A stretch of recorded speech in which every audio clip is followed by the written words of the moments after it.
Fala, galera! Essa é a Arena McCast!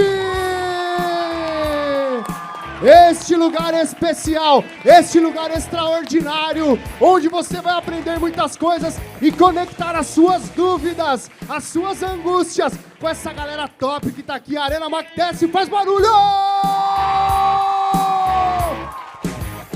Nós cumprimentamos você também que está nos assistindo agora. Esse é um programa feito pra cá e pra você também que tá aí na tela. E hoje nós temos algumas pessoas especiais. Eu vou anunciar essas pessoas, eu quero ver muito barulho.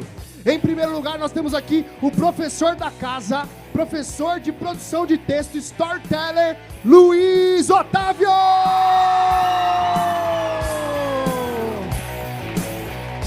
Temos aqui ele que é músico, que é diretor de dublagem, o cara é um artista de mão cheia, Felipe Sushi! Temos aqui também conosco ela, que é um monstro da educação, um fenômeno, um cometa intergaláctico, sabe tudo sobre educação, doutora em educação pela Universidade Federal do Rio Grande do Norte, professora Márcia Abraão!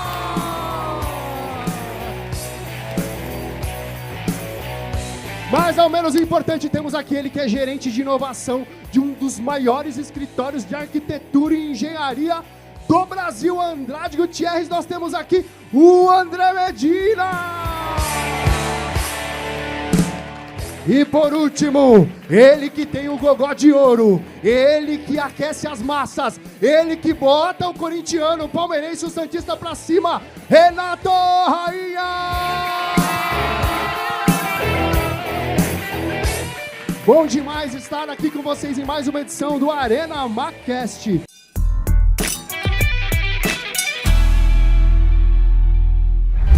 Renato, você é narrador esportivo. Opa! Você é narrador esportivo, um cara que encanta quando narra, que tem um gogó de ouro.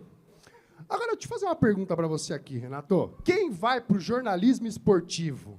É porque quando era jovenzinho, era meio pereba no futebol, gostava de esporte, mas na hora de jogar, dava aquela pipocada. Como é que é isso? Você é um jornalista esportivo porque é um esportista frustrado, cara. Me conta isso aí.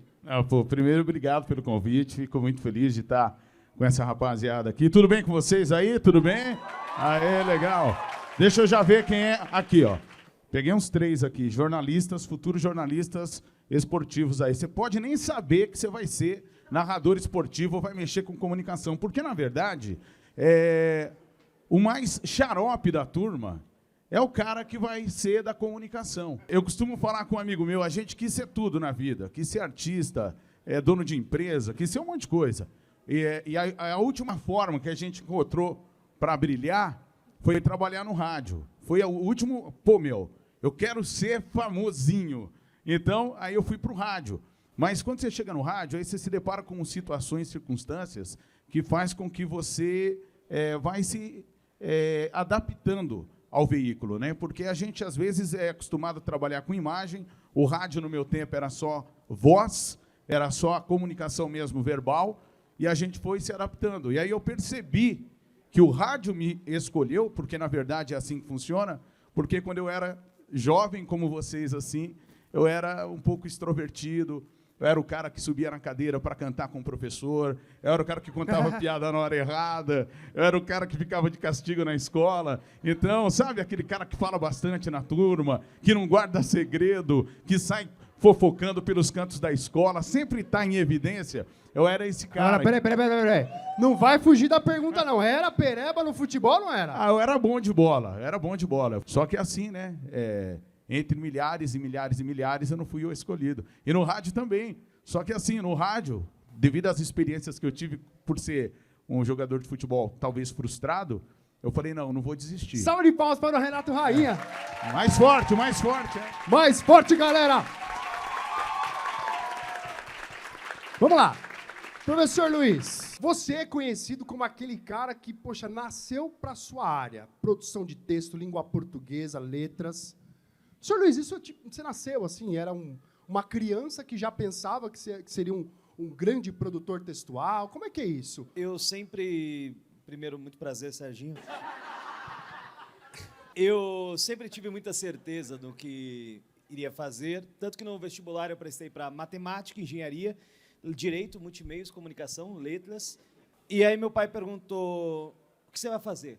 Eu falei letras. Ele começou a chorar, brincadeira.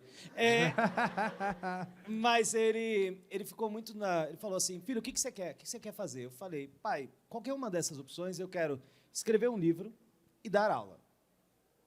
E ser pesquisador. Nas letras eu me encontrei no estudo da narrativa. Então, é o que eu mais amo, entender como que as narrativas mudam uma sociedade, mudam comportamentos e como os alunos podem conhecer as possibilidades do narrar. Isso me deixa muito feliz, isso me dá muito prazer como professor e como profissional. Salva de palmas para o professor Luiz.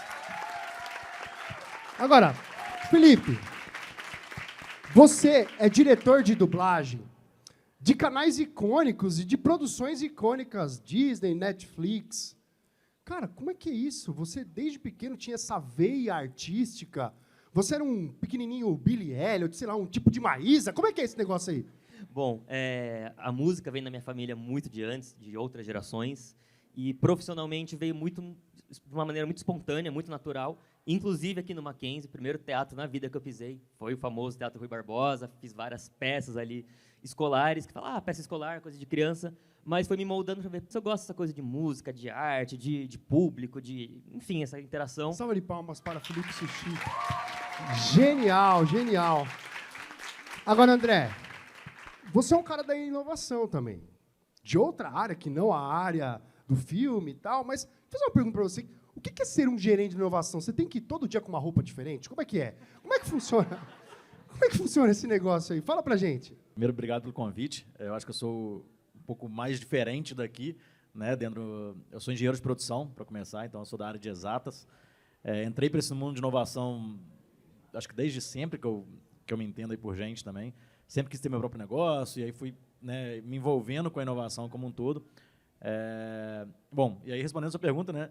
Se a gente tem que vir cada dia de uma roupa, a gente não tem dress code na empresa, né? Não precisa ir, mas, no geral, é uma empresa mais formal. Para inovar, não precisa necessariamente ter essa coisa de ser colorido, de estar num ambiente, né, colorido, como a gente imagina Google, né? Como é que aquela ideia de uma empresa totalmente inovadora, não necessariamente isso é o que é inovação, mas sim ajuda a criatividade, ajuda, né, a você trabalhar com isso. Então, a ideia da criatividade com inovação, né? A inovação é o resultado da criatividade, né? Onde a gente começa a ganhar dinheiro e ter realmente resultado com aquilo.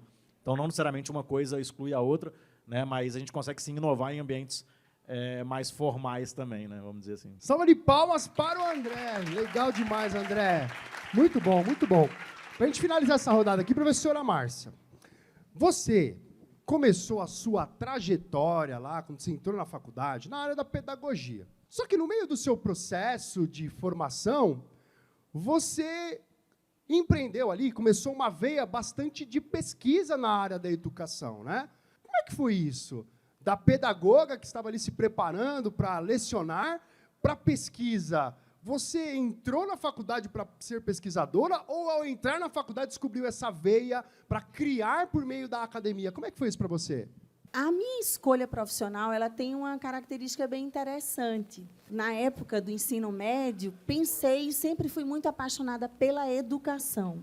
Então, eu tinha essa dúvida, tinha uma curiosidade incrível sobre a criança, sobre o ser da criança. E aquilo ali me levou a buscar exatamente a pedagogia, né? A proposta de desenvolver pesquisa, ela veio depois. Eu vim com essa curiosidade e essa questão da educação, entendendo a pedagogia muito como ciência da educação, pela multiplicidade aí de interlocução com outras áreas de conhecimento. A gente que lida com a educação não pode pensar só na pedagogia. Foi no transcorrer da academia, do curso, que eu entendi que, para as minhas respostas, tinha que ir pela veia da pesquisa. Salva de palmas para a professora Márcia. Gente, quando a gente olha para essa galera, a gente vê uma galera que já está no rolê a mó caminhada. E você fala, caraca, como é que é? Eu tenho 17 anos. Eu não sei para onde eu vou, eu não sei o que eu vou fazer, mas você vai chegar lá. Você que tá aqui vai chegar lá. E eu queria agora ouvir de alguns de vocês uma mensagem pro você de daqui 20, 25 anos. Cara, eu espero muito que eu esteja fazendo uma coisa que eu goste muito. Eu espero que eu esteja fazendo várias peças de teatro. Espero que eu esteja indo na academia também, porque pagar e não ir é meio difícil. Bem-vindo ao grupo de todas as pessoas que se inscrevem na academia em janeiro. É difícil pro meu bolso, né? Pro seu bolso, pro nosso bolso. E eu espero que você esteja muito feliz fazendo o que você gosta de fazer. Nunca perder a energia, não importa o quão velho você possa estar. Você me chamou de velho, cara? Não! Jamais, jamais. Nunca perder a energia e jogar bola. Não tem esse negócio de dor nas costas, dor nas pernas. E jogar bola porque é legal. Cara, deixa eu te dar uma notícia triste. Uma coisa que vem com a idade é a dor nas costas e é a dor nas pernas. Já era, isso aí não tem como. Isso daí é cringe, para. Também ir na academia, como ela falou, pagar e fazer e nunca perder a energia. Eu espero que eu também tenha um emprego onde eu possa ser feliz e fazer e ajudar as pessoas. Ter uma família, ter um cachorro, porque a sua mãe nunca deixa você ter um cachorro. Ter 1, 2, 3, quando você quiser. 3 cachorros? Ela vai ter que um dia comprar ração. Aí ela vai desistir dessa ideia, eu acho. Continua. Um já é suficiente. E só por curiosidade, saber o que são logaritmos, porque eu não sei. Então, assim, seria legal se você tivesse tempo pra fazer isso. Ou a funcionalidade da química no seu dia a dia. 40, hein? Metade da caminhada, espero que seja bem, hein? Com filho, eu espero. Dotado mesmo que seja. Tá estável, tá com emprego, tá ensinando. Sabe fazer uma redação? Por favor, saiba fazer uma redação. É isso, por favor, saiba fazer uma redação, Matheus. É uma conexão intergeracional. Você um dia ficará velhinho assim que nem a gente e você vai ter as mesmas dores nas costas e nas pernas que nós. Galera, é o seguinte. Esse é o momento aqui do nosso programa em que vocês interagem com os nossos convidados. Eu quero saber quem tem pergunta para os nossos convidados. Eu queria saber como que é o processo de vocês para a tradução das músicas nos musicais da Disney, porque eu tenho assim, uma leve ideia de que deve ser um processo um pouco difícil e eu fiquei muito interessada em saber como que é. Quando a gente traduz uma música, a gente tem que traduzir o sentido original, então não pode perder o conteúdo. A gente tem que manter o mesmo número de sílabas que tem no original, com a mesma prosódia, ou seja, com a mesma cadeira, né? Cadeirar ou cadeira, né? Tem uma sílaba tônica ali que musicalmente tem que se encaixar, respeitar o esquema de rimas do original também, porque às vezes tem umas rimas lá no inglês que a gente tem que seguir no português, e não bastando isso, em casos de produtos para streaming, para cinema, onde tem uma imagem, existe uma boca ali já muito bem definida, se a pessoa fala, sei lá, I love you, e tem esse pouquinho de you, a gente tem que encaixar alguma sílaba que tem a ver com esse sonzinho assim. Não tem como, sei lá, eu te amo pra caramba, com som de A, uma pouquinho de U. Nesse sentido. Eu amo você, por exemplo, caberia certinho. Então, tem que pensar em tudo isso. Existe uma equipe, obviamente, especializada nisso, uma tradutora. Tem muito a ver com trabalho de escrita, de pesquisa, enfim, de muitas áreas juntas. Mas é basicamente isso. Salva de palmas para o Felipe aqui. Mais perguntas aqui da plateia, galera. Quem tem mais perguntas para os nossos convidados? Você disse que você começou na rádio. Como é que você viu essa... Porque agora a gente sabe que tem vários outros meios de comunicação. Então, como você viu essa transição? Porque a gente vai pegar uma época que é mais bastante rica tecnologicamente. Então, como você fez essa transição, assim? Como você encarou isso? 2010, eu estava no ar, tinha acabado de receber uma promoção na Nativa FM para ganhar o meu primeiro programa, né? Porque eu só fazia os fins de semana. E aí meu diretor, muito viajado, um cara estudado, né? Bem cabeça aberta mesmo, entra no estúdio e fala assim, você viu o que falaram de você aqui no Facebook? Eu falei, oi? Aonde? Não, aqui, ó, no celular. Cara, o cara estava com o celular, com uma rede social aberta, no telefone, falando do que estavam falando de mim. Numa rede social que eu não conhecia. Que era muito estranho para mim aquilo. Falei, oi, Facebook? Não, conheço o rádio, cara. Microfone, música, modulação e tal. Não, estão falando de você aqui. Aquilo, para mim, foi, assim, assustador. Eu tinha 30 anos de idade. Eu fui criado dentro do rádio. Aí, ali, eu entendi. Falei, cara, está acontecendo alguma coisa e eu perdi meu chão. Eu estava estudando publicidade, estava no finalzinho da faculdade, fazia publicidade e propaganda, E eles não estavam falando disso. Porque foi muito rápido. Era Orkut e tal, de repente, ó, fez, pum, chegou. Pegou, já foi, já existiam várias tecnologias, então, para mim, foi assustador. E eu falo com toda a segurança e com todo respeito aos profissionais que hoje estão atuando nos veículos de comunicação. Tem muita gente que não está entendendo ainda. Porque você vai entender hoje, amanhã já mudou de novo. E se você não está antenada, curtindo ali o que você está fazendo e está trocando uma ideia, que nem a gente está fazendo hoje aqui, sabe? Diferentes profissionais, diferentes áreas. Se você não estiver participando disso, você fica para trás. André, pensando nesse vucu-vucu que é a vida no meio da escolha e tal, às vezes acontecem algumas coisas, André, que a gente nem percebe. Ano passado, estava conversando com um aluno, e esse aluno virou para mim e falou assim, professor, eu tenho uma transportadora, 17 anos, eu tenho uma transportadora, 40 bitcoins e 80 ethereums. Eu falei, quantos você tem, filho? Eu tenho 17. Mas como assim, cara? Ah, professor, eu estou aqui, eu fui vivendo, fui descobrindo coisa e tal. Cara, como é que a gente pode pensar na vida desse menino que ele está ali consolidado, está fazendo ensino médio, vai prestar algumas faculdades. Como é que a gente pode pensar essa parte da formação em, assim, conexão com a inovação? Porque é uma geração muito acelerada. Como o Rainha disse, uma coisa vai acontecendo, aí outra vem e passa em cima dessa que estava atrás, entendeu? Como é que é isso? Não, bacana. Primeiro, esse menino deve estar milionário já, né? Então, sim, acho que talvez você não citou o nome da pessoa justamente porque os outros amiguinhos não peçam ali, né, algum dinheiro emprestado para ele. Mas, basicamente, sim. Hoje o mundo é muito dinâmico, né, como um todo. Então, a gente tem que estar acompanhando isso. E a educação, né, básica, a faculdade, ajuda a gente bastante a tentar entender um pouco mais esse mundo. Né? Eu já criei mais de 5 empresas, quebrei todas e aprendi com isso. Então, hoje eu trabalho justamente ensinando pessoas a darem certo com o negócio. Na verdade, eu não sei como dar certo, eu sei como não dar, eu sei como dar errado. Então, basicamente, eu aprendi isso e hoje eu sei o que não fazer. Né, o fazer eu ainda não descobri, a gente está descobrindo aos poucos, mas acho que é essa ideia do jovem, principalmente, né, de poder arriscar. Então, esse menino, com certeza, arriscou lá no Bitcoin, que todo mundo tinha medo. A gente, depois vai ficando velho, tem medo disso. Né, então, não sei se alguém aqui é investidor de Bitcoin, eu, particularmente, sou. Gosto e acredito, mas quanto mais velho você vai ficando, mais medo você vai ter de arriscar nessas coisas. O jovem não tem medo, ele vai, faz, e, de repente, ele está aí virando milionário. Né? E o colégio, a faculdade, dá esse suporte para a gente, para justamente aprender como fazer isso. Então, como fazer um bom investimento em Bitcoin ou altcoin, etc. Vamos estudar, talvez, uma economia, né, uma matemática para poder entender isso.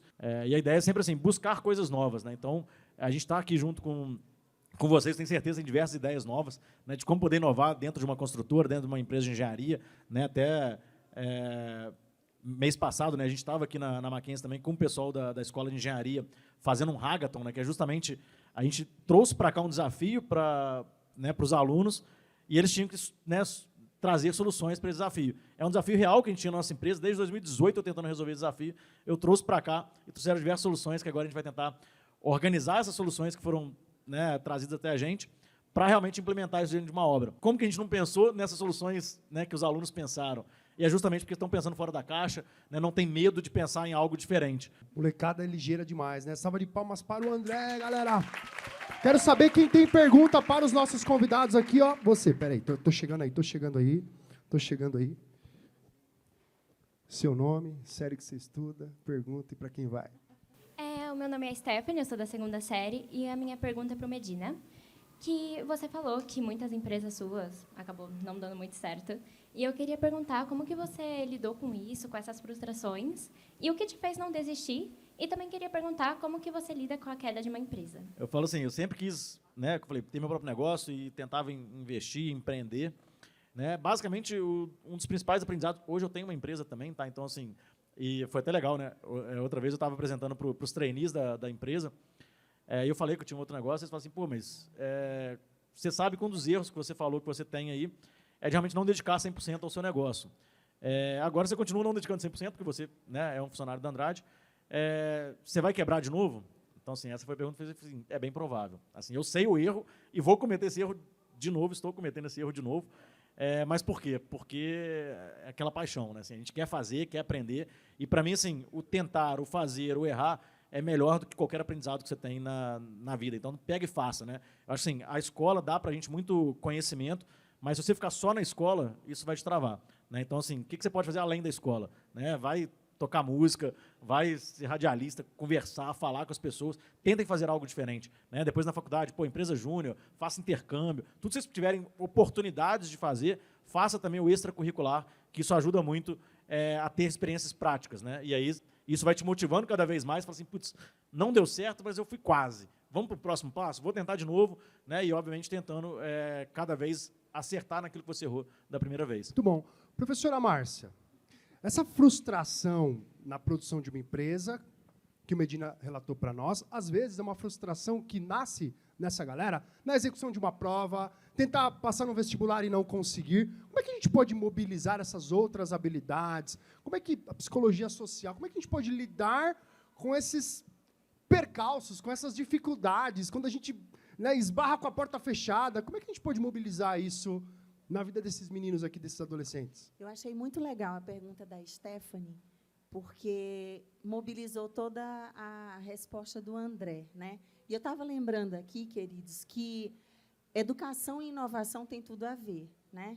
E o Mackenzie tem uma tradição em inovar no campo educacional, isso da educação infantil até a pós-graduação.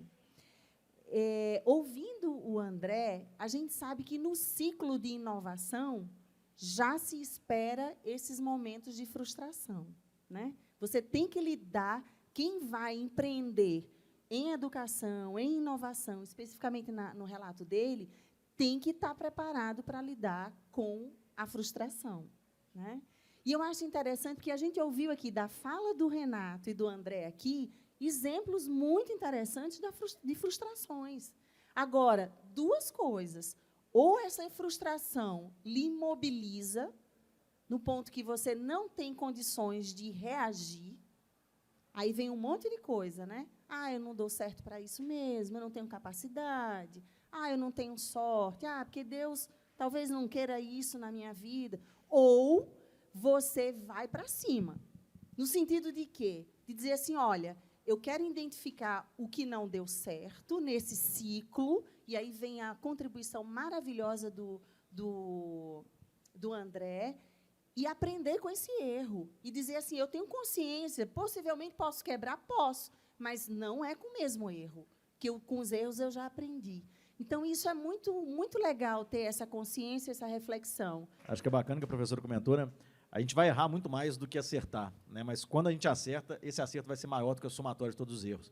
Então, a questão é justamente não desistir. Errar é normal, a gente vai fracassar várias vezes, mas quando você acerta, né, e aí você tem a felicidade que você está vendo assim, cada um dos meus colegas aqui também, de trabalhar naquilo que gosta, é um acerto que vale a pena todos os erros que você fez nesse caminho, nessa jornada.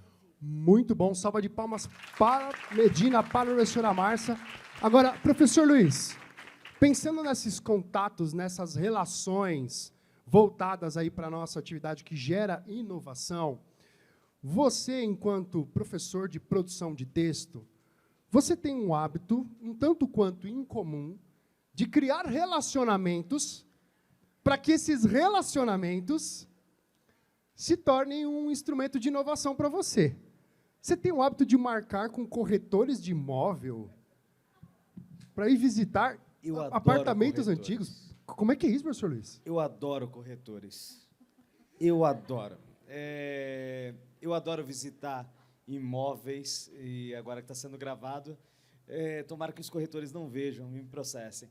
Mas eu visito muitos imóveis para ouvir as narrativas dos corretores. Porque o corretor é basicamente um storyteller. Ele constrói narrativas a todo momento. Ele constrói uma narrativa daquele ambiente, daquela casa que não tem história, ou que ele não tem acesso à história. Ele constrói uma narrativa para estabelecer uma conexão com o cliente, e ele estabelece uma narrativa da venda. O corretor falou assim, olha, você assistiu Dois Filhos de Francisco? Falei, o filme do Zezé de Camargo? Ele falou, Então, aqui foi composta a música É o Amor. Ô, louco, Eu professor. falei, nossa, essa aqui é um lugar de interesse histórico. Mas o prédio é muito novo e o filme é de 89. E aquele prédio foi construído em 97. Era uma mentira dele. Mas eu adorei como ele construiu uma narrativa para aquele lugar e eu comprei o apartamento. Agora Tanto que eu coloquei uma placa na frente do meu apartamento, uma placa de bronze, escrita, lugar de interesse histórico.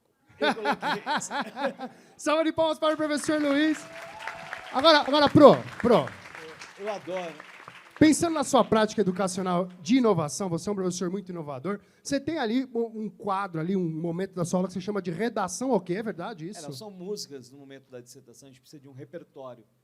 Um momento de repertório, citações, dados e fatos. Citações, e eu gosto muito de colocar músicas para os alunos cantarem e para eles passarem vergonha. Passarem vergonha, professor? Eles cantam. Então vamos lá. Hoje é o seu dia. Já que o seu apartamento é o lugar onde foi escrito É o Amor, você vai cantar agora para o público É o Amor, de Zezé de Camargo e Luciano. Vem, professor Luiz, vem. Vem, professor, vem. Olha só. Renato, me ajuda? Vamos lá. Tchá. Professora, Tchá. me ajuda? Tchá. Tchá.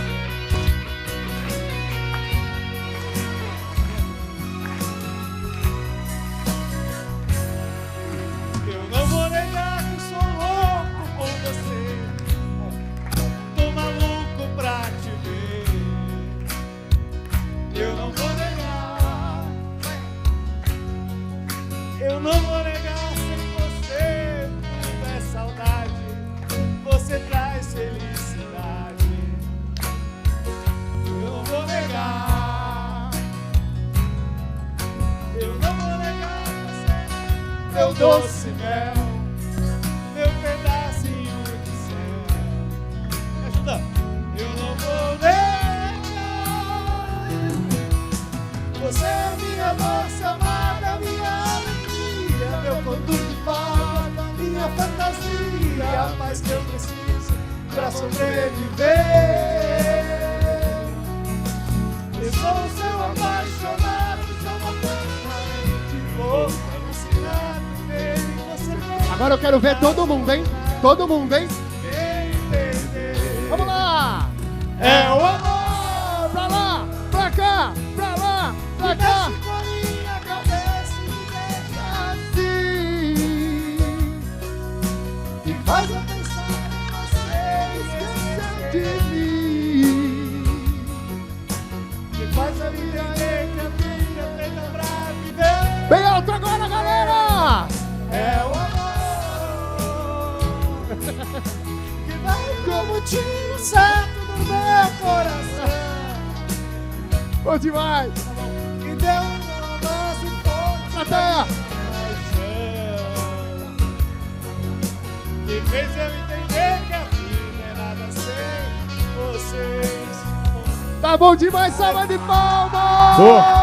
Cara, eu realizei um sonho. Professor Luiz e Renato Eu Rainha. realizei um sonho agora. Incrível. Louco. Extraordinário, extraordinário. Obrigado, viu, professor? Agora é o seguinte, Obrigado, hein? que demais, hein? Obrigado. É, dá pra fazer o quê? Realizei um sonho agora de ser segunda voz de música sertaneja, meu. Demais. Ainda bem que o Felipe tá aqui, já vai contratar a gente. Não, Parabéns, nota 2. pode falar com ele, viu, a minha Nota parte. 2. Ô, Felipe, fala Dublar uma coisa. Disney.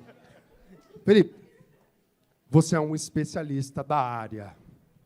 Eu gostaria que você avaliasse muito o Renato e o Luiz agora. De um modo técnico, conta pra nós. Se eu tivesse que dar uma nota, seria dó. Mas... Salve de palmas! Você deve ser um ótimo professor. Como um cantor, ele é um Então, excelente professor. Legal demais. Agora, Felipe, fala uma coisa pra mim. Para as produções que você realiza ali, você precisa de uma galera que seja extremamente profissional e extremamente competente. Como é que funciona esse processo seletivo? A gente assiste muito Netflix, Disney Plus, a gente não faz nem ideia. Eu tenho um filho pequeno ali, eu sei, é tudo dublado. Como é que é esse processo de seleção, de preparação? Conta pra nós, a gente está muito curioso para saber isso. Bom, no caso da parte falada da dublagem, Isso. é um trabalho feito por atores, é necessário ser ator para fazer dublagem, a parte falada. No caso da minha área de atuação, que é a parte musical, não necessariamente precisa ser ator, Porém, a gente encontra muitos artistas no teatro musical, que une as duas coisas, muitos cantores ali da noite, como vocês dois mesmo, às vezes por aí a gente ouve e fala, opa, tem uma Tem voz talento, né? Tem talento. E vai formando um casting nosso e trazendo para o dia a dia. Mas, geralmente, teatro musical tem ótimos cantores e, na própria dublagem, tem muitos dubladores de muito tempo, assim, das antigas, que canta muito bem, que nunca sabia que cantava e, de repente, a gente traz para perto também. E, enfim, busca ali a partir de vários núcleos artísticos. Salva de palmas para os nossos cantores, para o nosso especialista no assunto. Agora eu queria saber da galera aí, quem tem pergunta para os nossos convidados? Pergunta. Olha aqui, ó, temos muitas perguntas.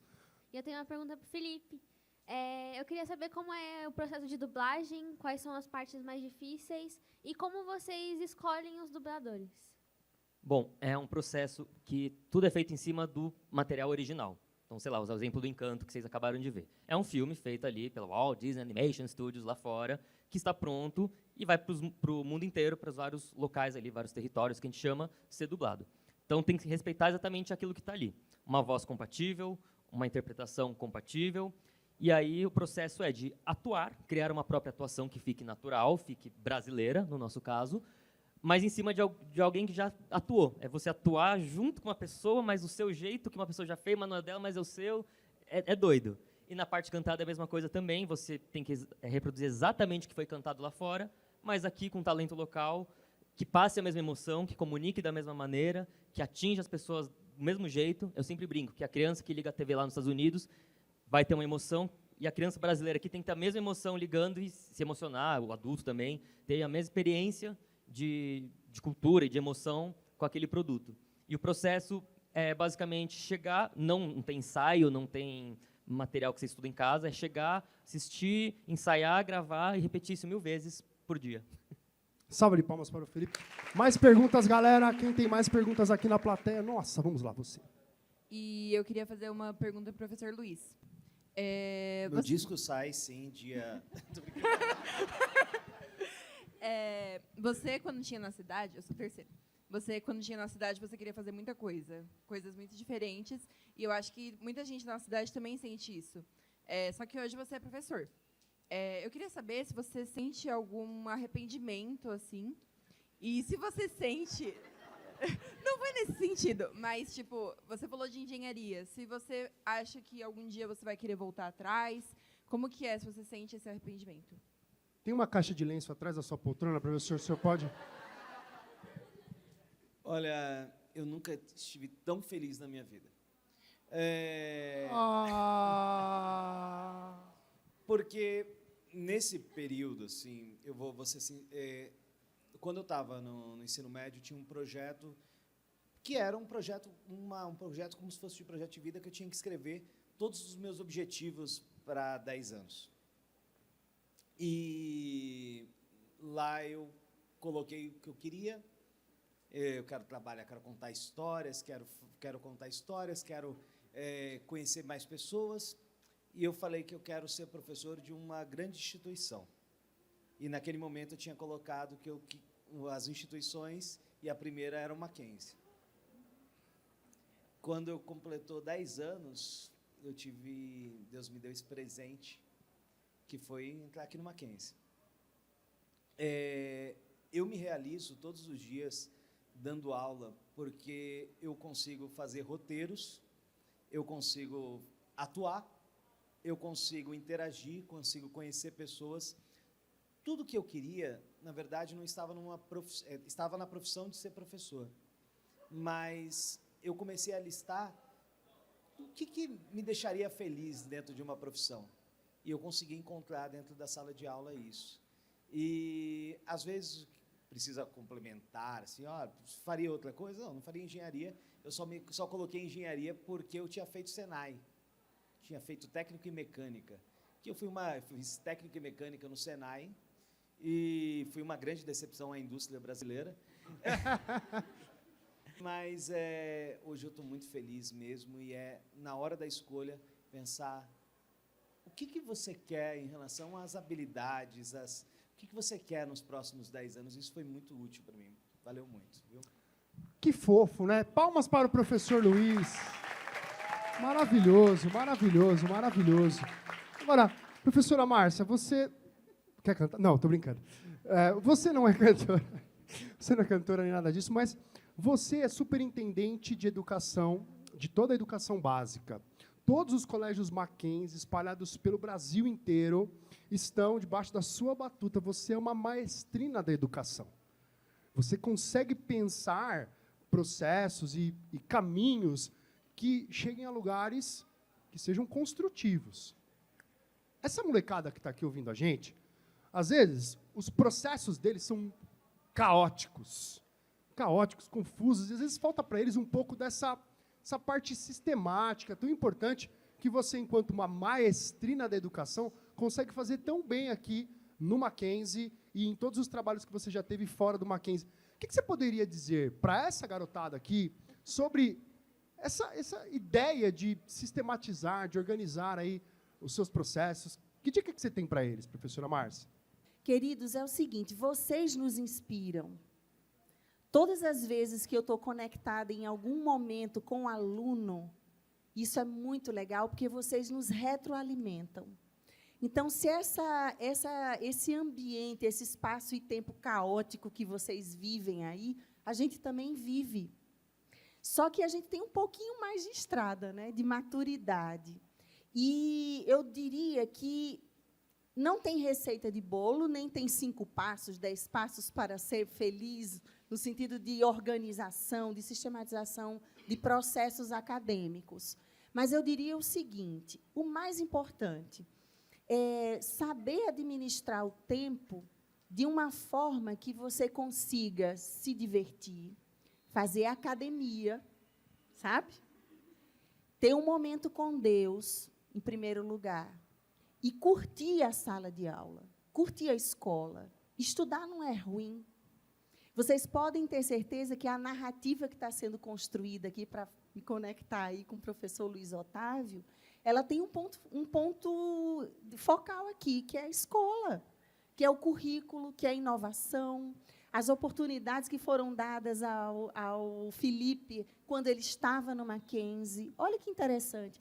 O André comentou aqui de uma experiência que trouxe para os alunos de engenharia aqui.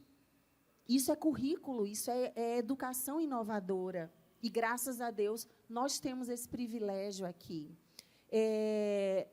Não se cobrar e curtir a sala de aula no sentido de usar aquele espaço e tempo de cada componente curricular como um momento de estudo e sugar do professor, que ele é o seu referencial, ele que deve lhe inspirar naquelas áreas de conhecimento, principalmente nesse momento que vocês estão vivendo agora, de tentar entender e discutir e escolher que rumo vai tomar em termos acadêmicos e profissionais, né?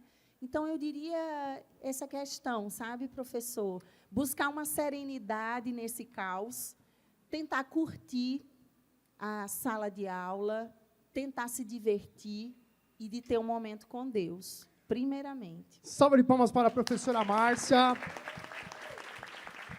Agora, Renato, deixa eu fazer uma pergunta aqui para você. Fiquei sabendo que você criou uma metodologia para ensinar qualquer um a narrar futebol. Quero que você me fale sobre isso, porque a gente está falando de sala de aula. Isso aqui pode ser uma sala de aula. Então, quer dizer que qualquer um aqui pode aprender com o método Renato Rainha, é isso mesmo? Sim, pode. Eu, quando comecei a narrar, eu tenho 24 anos de rádio, mas de narração eu tenho 9. Percebe que ele fala meio narrando, assim, né? Eu falo... Qualquer momento ele vai estar gol, Na verdade, né, gente? É um pouco natural, né? É um pouco natural minha voz, né? Vocês perceberam isso, né? Não, é que assim, quando eu comecei a narrar futebol, eu já tinha, acho que 13 anos de rádio, 13, 14 anos de rádio. Então, eu comecei um pouco tarde, na verdade, né? Só que apareceu de paraquedas, por isso que eu falo, eu também fiz vídeos, né? Eu não fiz vídeos, mas eu também escrevi cartas para serem abertas. Eu tinha 12 anos de idade, falei, vou escrever uma carta aqui para ser aberta daqui 30 anos, mas eu perdi a carta, né? Eu não sei nem o que eu escrevi lá, para falar a verdade. Então, eu criei várias coisas na minha cabeça que eu poderia ser. A primeira, ser jogador de futebol. E aí não deu certo. Eu falei, seja o que Deus quiser, vou me preparar sempre como disse a professora Márcia aqui, com o foco em Deus, para que Ele possa me instruir, colocar no melhor momento na situação que eu estiver preparado para poder atender ao que ele me convidasse a fazer. E, de repente, eu estou no ar, na Nativa FM, surge um convite. Tem um lado espiritual nisso, que em outro momento eu conto isso. Eu peço em oração num dia anterior sobre isso, e acontece no dia seguinte. Eu fui convidado para ser narrador. Eu falei, mas como assim narrar, né? Eu não sei narrar. Nunca narrei na minha vida, eu tinha 30 e poucos anos, já tinha 31 anos de idade. Falei, nunca narrei, como é que eu vou fazer? Então, eu vou criar um método, porque me convidaram na sexta para fazer um teste na segunda. E isso não é, tipo, numa rádio qualquer. É no Grupo Bandeirantes de Comunicação, dentro da Band. A Nativa, na época, e ainda hoje pertence à Band, era no mesmo prédio. A Bradesco Esportes FM, a rádio do Grupo Bandeirantes, precisa de narrador. Você é primeiro lugar no Ibope de São Paulo aqui, convidaram você para narrar lá. Eu falei, então beleza. Sexta, sábado, domingo, eu falei, vou fazer o quê? Vou criar um método, pelo menos para dar uma embromada lá, para os caras falarem, não, legal, fica com ele mesmo. Falei, então, que eu peguei. Eu gostava, né, de fazer umas graças, tal, não sei o quê, pá. Aí eu falei, primeira coisa que eu vou fazer, não vou ensinar o método todo, que é muito demorado, claro, leva horas, dias, mas só para vocês entenderem. Eu falei, o que faz um narrador? Falei,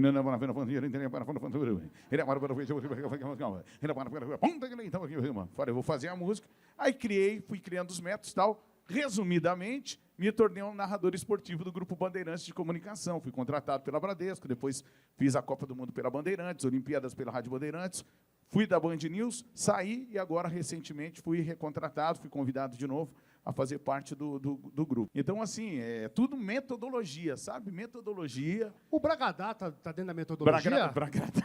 Bragadá. Conta aí pra galera. É um exercício de fono, né, que eu faço, que eu aprendi com a minha professora de fono. Aí eu falei, vou colocar também fono, tal. Um dos módulos do curso é que você tem que desenvolver, soltar, né, destravar a sua articulação glutural aqui no peito e também aqui nessa parte da língua, boca, dente, enfim, que é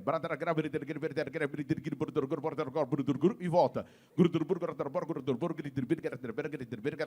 Aí coloca umas frases no meio. Dominando a bola no campo de defesa. Dominando a bola no campo de defesa. Então vamos lá. Dominando a bola no campo de defesa. Mais uma frase. Dominando a bola no campo de defesa, faz o levantamento no campo de ataque. Dominando a bola no campo de defesa, faz o levantamento no campo de ataque. Como disse o André, repetição. Repetição. Você vai repetindo, vai repetindo, vai repetindo. E aí você vai acrescentando novas frases. Dominando a bola no campo de defesa, faz o levantamento no campo de ataque. A bola batida, fechada, perigosa na boca do gol. A bola batida, fechada, perigosa na boca do gol. Dominando a bola no campo de defesa, faz o levantamento na ponta direita. A bola batida, fechada, perigosa na boca do gol. Repetiu 3. Vamos lá para 4, 5, 6, 7. E aí você vai e vai. Fono, respiração, interpretação, música, entra musicalidade. Quando você vai pegar uma nota lá em cima, vai fazer o gol, por exemplo, no lance de ataque, para você não gritar. Olha, está em ré, está em mi, está em lá. Não sei em que nota está. Mas quando você fala, não estou legal, hoje eu não estou legal, vou fazer um gol mais baixo. Gol! Vou fazer um gol mais em cima. Gol! Aí vem no mesmo ritmo. Dominando a bola na ponta direita, faz o levantamento, a bola batida, fechada, perigosa na boca do gol. Mandou! Gol! Daí você tem que lembrar, pô. O lance para fora foi em que tom? Foi nesse. Gol! Mandou! Gol! Porque fica feio, você mandou, gol, né? Tem tudo isso, são técnicas, aí eu desenvolvi, aproveitar para fazer um merchan, né? Tá lá no Hotmart, quem quiser, mas é isso, bem bacana. Salva de palmas para Renato Rainha. Agora, vamos lá, agora eu vou para a galera, eu quero saber quem tem pergunta para os nossos convidados, vamos lá. A minha pergunta é para o Felipe. Qual que é a sensação que você sente ao ver os seus trabalhos na TV ou nas telas de cinema? É uma imensidão de gratidão e de alívio. Eu vou contar uma coisa. Às vezes a gente faz o trabalho, faz um controle de qualidade, assiste, reassiste, beleza. Mas aquele peso no ombro só sai quando você vê na tela do cinema, quando você ouve no Spotify, você fala, ufa, tá tudo certo. Acho uma sensação de dever cumprido, de realização também, e não realização só pelo trabalho em si executado, mas por saber que é um trabalho feito por muita gente ao redor também, uma equipe que faz isso junto, e mais um gol que a gente faz, mais uma coisa entregue. Acho que gratidão é muito clichê, mas hashtag gratidão, não tem como. Gratiluz. Salva de palmas para Felipe Sushi. Quero saber quem tem uma pergunta aqui para o nosso querido André. Aqui, você, meu jovem. Para você, Medina. Você que é da área de inovação, tem muita comunicação, a equipe é muito grande. Você que veio para o dia de linguagens, tem muita conversa dia a dia, tem muito bate-papo, brainstorm. Como que é o processo da inovação, como que trabalha? Bom, ótima pergunta, Matheus, obrigado. A gente, com a área de inovação, a gente tem que se comunicar com todas as outras áreas, né? Então, acho que, até complementando o que a professora comentou, eu não sou engenheiro de civil, eu sou engenheiro de produção. Então, quando a Andrade me contratou para criar a área de inovação e trabalhar com inovação dentro da empresa, eu falei, putz, será que eu sou a pessoa certa? Eu não entendo nada de engenharia civil, mas, ao mesmo tempo, eu tenho 10 mil pessoas dentro da empresa ali que conhecem disso, então eu conseguiria ter outras pessoas com outras habilidades que conheceriam disso, e a minha habilidade é trabalhar com inovação. Então, se eles quisessem ajuda, eles me procuram para quando precisa de inovação. E quando eu preciso de coisas de engenharia, eles vão me ajudar. Então, o legal da inovação com a comunicação é muito isso. A gente precisa muito ter claro a comunicação. Por quê? Eu preciso entender o desafio da minha empresa. Qual que é a dificuldade que você tem no seu dia a dia? Eu tenho que conseguir entender aquilo como um leigo para traduzir essa informação que ele está me passando para quem vai resolver o problema. Então, como a gente trabalha muito com startup, então programa de inovação aberta, como é que a gente trabalha isso, eu entendo essa coisa técnica e aí eu vou tentar traduzir para vocês. Eu preciso que vocês me ajudem aqui a como lançar um cabo de alta tensão em tal coisa. Putz, o que é isso? Que cabo de alta tensão? Como é que eu...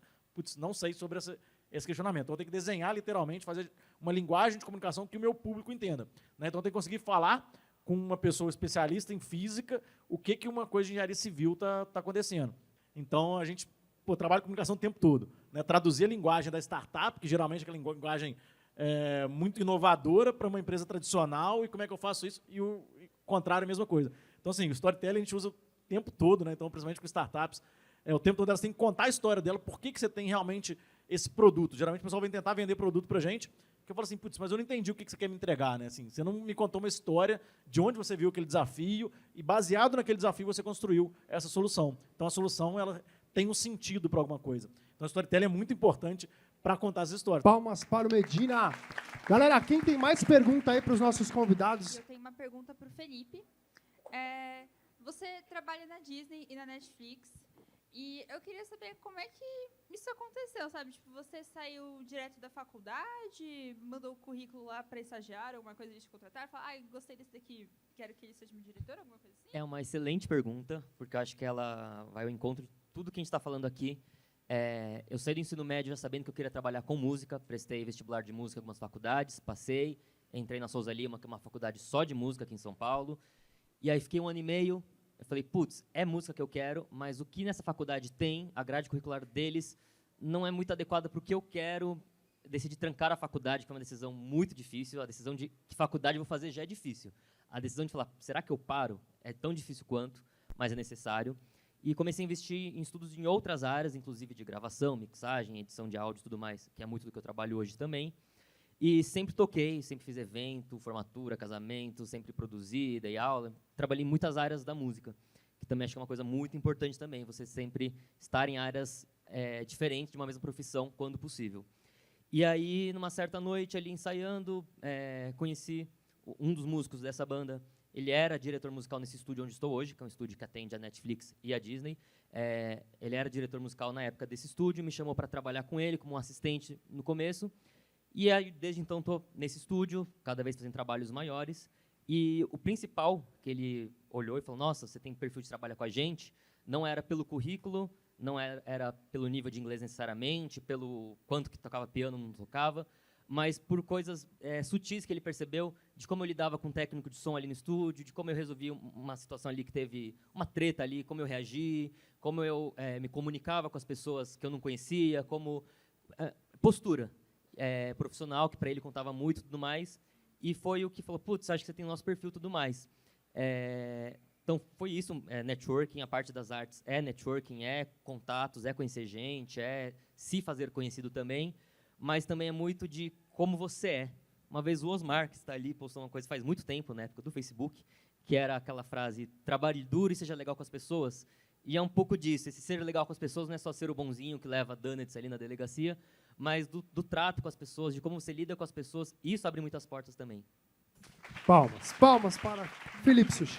Muito legal. Professora Márcia, você quer comentar essa fala do Felipe? É impossível ficar calada como educadora depois de um depoimento como esse.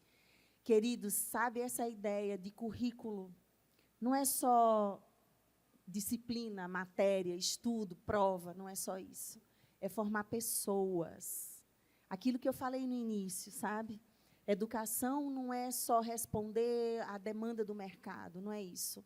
É o que de missão e de propósito você tem, no sentido de educar pedagogicamente uma proposta de currículo para formar uma pessoa, com uma dimensão ética, uma dimensão de se relacionar com o outro, com respeito, como pessoa, né? Saber lidar, saber tratar.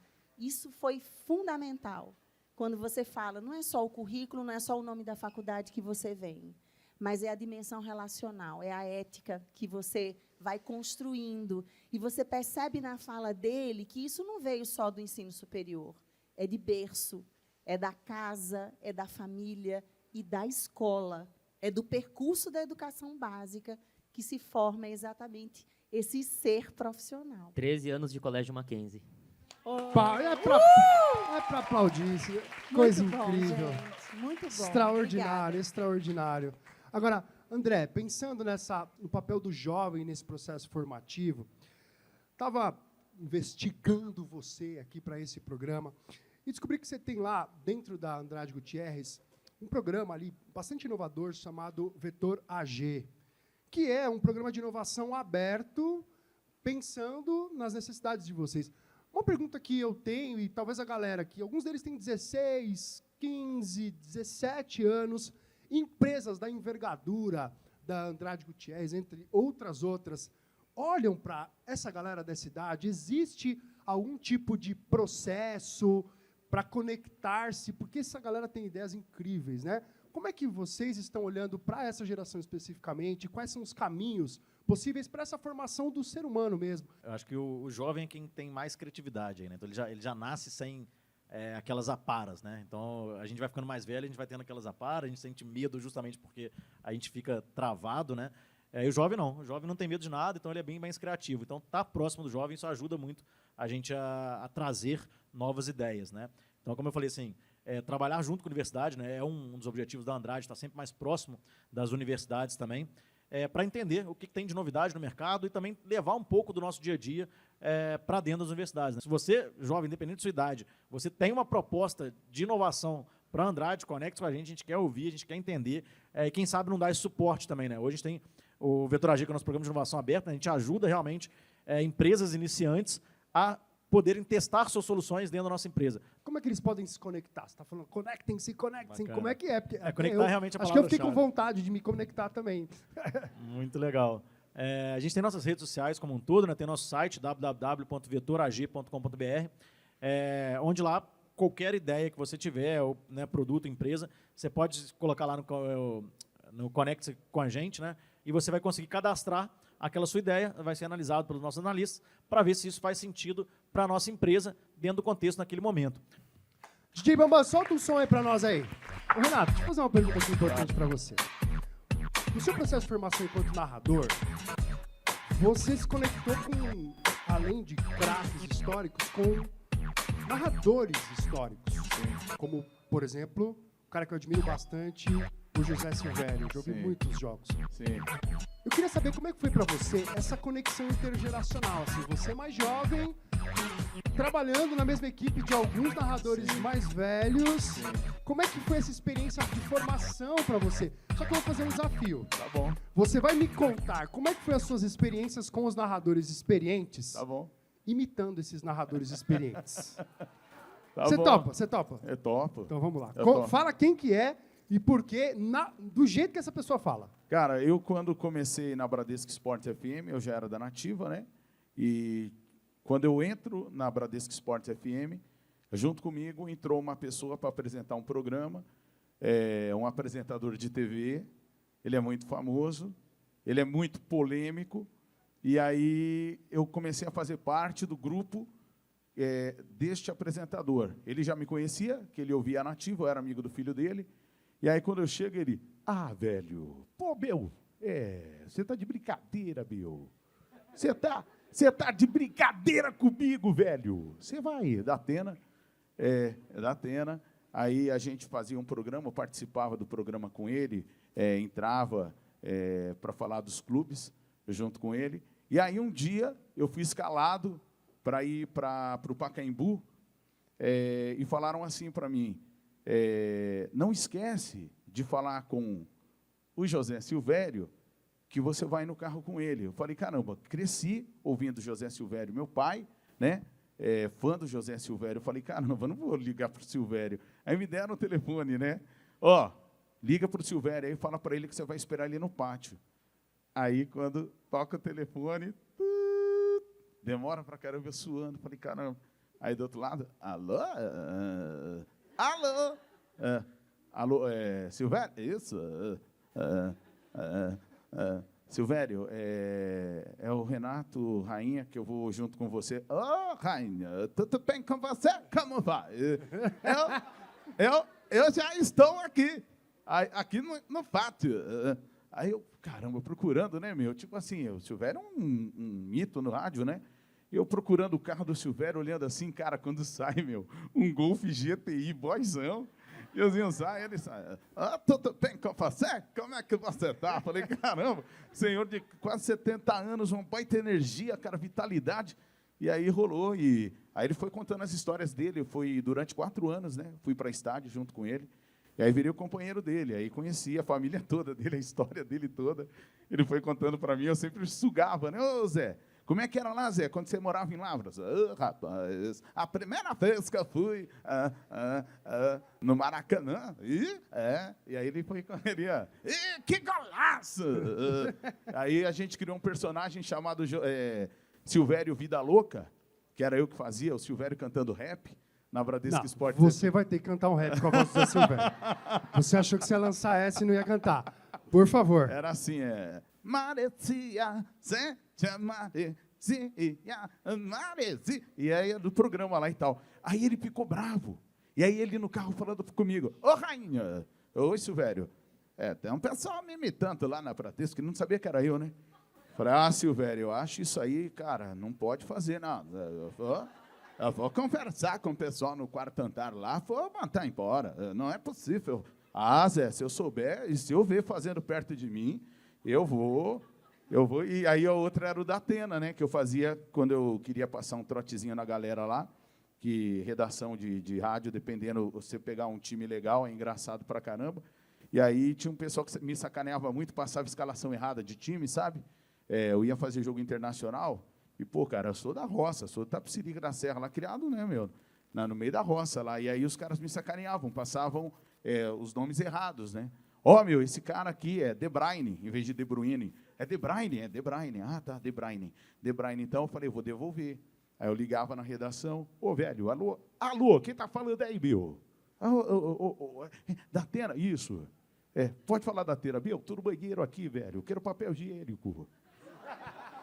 Vai, velho, corre aí, meu! Só tinha gente correndo com papel higiênico. Aí eu parava, onde você vai? Não dá pena, velho. Tô pedindo, caramba, velho, lembra lá. Eu devolvia também, entendeu? Salva de palmas para Renato Rainha. Esse foi mais um Arena Macast, uma produção do Mackenzie e realização exclusiva do MacPlay. Valeu, Arena Macast!